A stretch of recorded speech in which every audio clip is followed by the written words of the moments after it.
Now we review the Acolyte Episode 7, Choice. Alright, ladies and gentlemen, I have seen the 7th episode of the Acolyte. I realize it's a couple days later than maybe I should have reviewed it, but I don't actually have streaming services. I have to rely on friends. And, my friends were, Richard, you gotta see this. No, I don't, dude. I really don't. No, Richard, you gotta see this. Then I saw it, and I was like, it's episode 3. Only more Jedi. Before I go any further, let me remind you that for every 1,000 subscribers I get, I do purchase one of these bracelets from 4Ocean. 4Ocean pulls a pot of trash out of the ocean every time I do that. If you'd be so kind as to comment, like, and subscribe, you'd be doing your part for a better world. Now, for those of you who are not familiar with the Acolyte appears to be one of two evil twins who were created by the Force, Anakin Skywalker style, who were being incubated by some lesbian Force witches in a coven on what is now revealed to have used to have been a dead planet, and the lesbian Force witches got waxed themselves, and now one twin is angry and wants revenge, and the other twin is a good person. Alright, so this is an episode about the waxing of lesbian Force witches. And what is going on is that there's a team investigating a planet that 100 years ago was deemed unlivable. It used to be a living planet, and then some kind of a hyperspace accident destroyed the ecosphere. So it was a dead world, all right? There is a mining facility on this dead world, so why the ecosphere would have needed to be there for mining, I don't know. But there was mining on this dead world. And the Jedi are like, wow, there's a big forest here. We need to go investigate it with 4 people, even though it's an entire planet. And of course, you've got the one chick that died in the first episode is leading the team. The insane suicide monk from the second episode is a whiny little Wesley Crusher slash Luke Skywalker when he was still whiny sort of a creature. And then the Wookiee, which we really don't get much time with the Wookiee, that he's a very underused Wookiee. If you're going to bring in a Wookiee, you need to use that Wookiee properly. Anyway, so the Wookiee is, of course, not dead yet because this is the past, and he's there doing Wookiee things. And then you have Squid Game guy, who is, of course, much younger and paranoid, I guess? I mean, his character is very unmotivated. And they've been there for 7 weeks, and being there for 7 weeks, scanning the moss for the Force. Are plants Force? I mean, the Force connects all of us, so everything is connected to the Force. But why are we scanning? I mean, they're like, the Force could create life. All right, but I mean, it's a big planet, and you're 4 people, and you're not even going off in the own direction. And I mean, bad stuff. I mean, I grant you're Jedi, but bad stuff can happen when you're alone, especially when there's a Padawan who's whiny and wants to go home. So this whole situation makes no sense. Like, they should be scanning from orbit. They should be sending down droids and missions. There should be, like, if this were Star Trek, there would be a starship assigned to this. And this starship would be like, all right, today we found something interesting on the scans. Send out an away mission. Okay, we're here with our metal detectors. We found nothing. We're going back now. That's what should basically be happening. I mean, just so much more you could be doing from orbit. But I mean, even then, like finding a landing spot, are you on the right continent? All kinds of questions arise, but that's not what this is about. So then, the 2 Force twins, the 2 Anakins, I guess, like, whiny wants to go home guy. He's like, I want to go home to Coruscant. I hate being here. There's nothing but trees here and I have to eat Wookiee cooking. They're like, do not insult the Wookiee's cooking. He will tie you in a knot and shove it up your ass. Anyway, so he finds one of the Force twins and is like, finally there's something on this planet. And, so they follow them back home, and that's where the lesbian Force witches live, okay? And then, Squid Game guy is like, something is not right here. Those children, there's 2 children and 40 lesbians, and I can't deal with that. Dude, lesbians make perfectly good parents.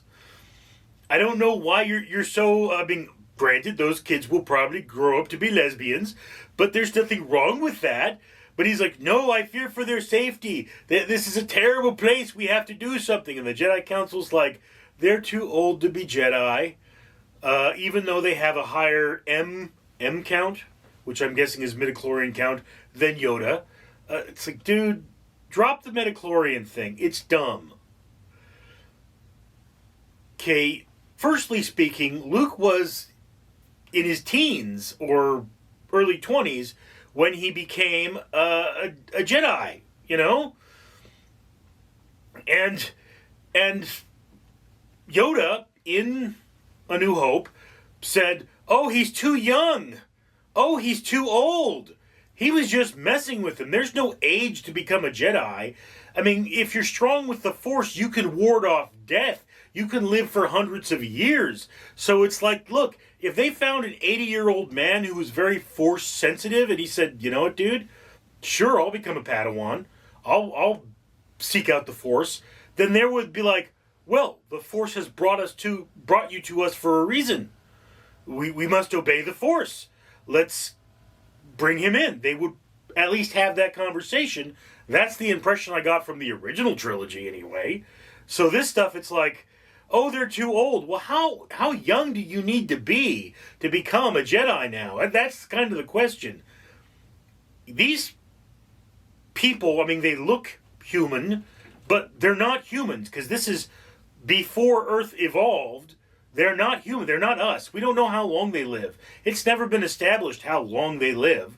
And just because they look like humans doesn't make them humans. Especially if they were conceived by the Force and their mama is not, the person that carried them as children is clearly not a human. So we don't know how long they live. How do you know they're too young? You would need to do some more evaluation. But anyway, so under the guise of testing them for the Force, the Jedi are like, let's do some more snooping around. And then one of the twins, because they're apparently split of the same personality and always disagree with each other, one of them wants to become a Jedi and the other one doesn't, all right? But when they're like, okay, she wants to be a Jedi, we're going to take her away, the Coven Master witch, she transforms into a weird vapor and is like, and the Jedis freak out and stab the vapor with a lightsaber, apparently killing her, thus making one of the evil twin hate the Jedi. And then the rest of the Force witches mind control the Wookiee, who for some reason doesn't completely own the rest of the Jedi. Right? If I haven't said it, spoiler warning here. Alright, so the 3 Jedi beat back the Wookiee and get his mind back into Jedi-ness. And then the Force witches all die, except for the 2 kids. One of the kids falls off a ledge, tried to be saved by Squid Game guy. He saves the other one, and then the whole thing burns down. Even though it's a mining fortress, it is worth it to say that, they should have probably seen that large building, that mining fortress, from orbit, known it was there, and even, that should have been their headquarters. That should have been where the ship came down. So why they've been here for 7 weeks and not seen this, but none of it makes any sense. This is the problem. unless the Force Witches did this to get the Jedi to think they were all dead and disappear, it just doesn't make any sense. You know, these are Force users, and Force users should at least have more of a dialogue. And, you know, at the end of the day, if they're like, look, we're 40 Force users, you're 4 Force users, you need to leave, the Jedi should be like, all right, you know, I mean, we are technically the police of the galaxy here, but, you know, we're not going to get into a fight where we can't win.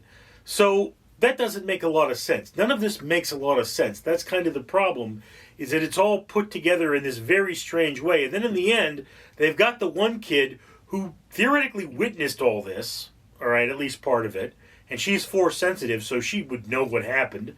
And then they just say, well, we're not going to tell the council the full story. We're going to doctor the report to make us look better. All right. So, why? What did they do that was so wrong? I don't get it. Like, hey, I thought she was attacking me. I'm Force sensitive. I sensed hostility, and I blasted her for her. I stabbed her with a lightsaber. Look, after being stabbed with a lightsaber, she's like, I was going to let Osha go. Okay, well, I mean, you have been stabbed by a lightsaber, but you were missed, so I would assume that your Force powers could do something. You know, in one of the sequel trilogy, you could, like, Force heal people. So, I mean, you know, what's going on? But it's like an AI wrote this, and the AI didn't understand motivation. It's like, well, the guy has to have a reason for what he does. Let's give him the motivation that he wants to go home. Okay, but he's a Jedi Padawan, and he's older than the twins, so he's been a Jedi Padawan for a couple of years now. He should have better self-control than that. I mean, I grant that Jedi should all have their own personality, but shouldn't they be, you know, all Jedi? It makes as much sense as that guy being able to stop the Wookiee with brute force when it's a Wookiee. I mean, the Wookiee could have tied him in a knot. So, I mean, the Acolyte wouldn't be good if it wasn't Star Wars, but it's like, you know, some low-budget movie with Star Wars painted on top of it. This is like somebody took a bunch of toys from a dollar store and painted the logos of Star Wars on it, and then, you know, flew them around playing with them. It's not very Star Wars. It doesn't match. It doesn't have the right flavor. Anyway, if you enjoyed episode 3, you would probably enjoy this. It gives you more insight into the senseless and mindless frustrations of the series. If you're not enjoying this so far, you're not going to. I mean, exactly what we're supposed to take away, if anything, from this, is that we watched a piece of Star Wars. And if you love Star Wars, you watch everything Star Wars. Me, I mean, I loved them as a kid, but I'm an adult now, and it's not as good as it was as a kid. Star Wars, the original Star Wars, it was innovative. It was a lot of hard work. It was something that changed the landscape of the film industry. Now it's just a show, and it's not a very good one. Anyway, so I would say put this at the bottom of your watch list. If you have the streaming service and you've been following Star Wars, it's probably good to watch this because, you know, you want to keep updated. But if you don't have the streaming service, you got to wait till your friends bring it out for you because it just isn't very good. Anyway, that's just my opinion. I'd love to hear yours. Comments below. I'm Richard. Greetings, humans! Your old pal Randall here again, reminding you to comment, like, and subscribe.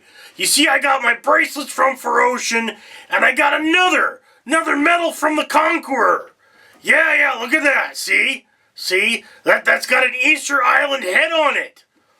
Because if you can't afford to go to Easter Island, you can go and walk Easter Island virtually by going to the Conqueror.